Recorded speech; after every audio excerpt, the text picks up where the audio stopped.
Magandang araw sa inyong lahat. Magluluto pala tayo ng ginataang gulay with lobster.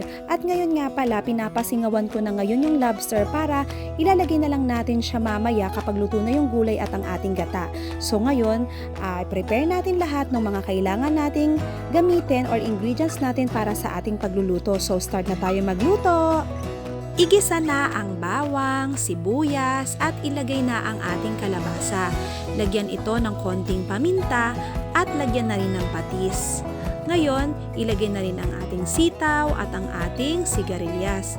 Alam nyo ba, napakadaming ani ng sigarilyas dito sa aming probinsya.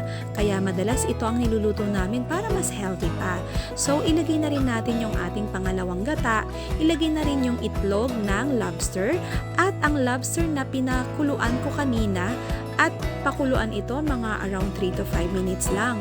So, lagyan ito ng cubes, ilagay na ang patis na konti at haluin ito at ilagay na rin natin ngayon yung ating kakanggata. At pakuluan lang ito ng mga around 3 minutes. Lagyan ito ng asukal at suka. At tapos na ang ating nilutong ginataang gulay with lobster. So, ito na nga at ito na yung favorite part ko, ang pagkain. So, tara, kain tayo. Thanks everyone for watching!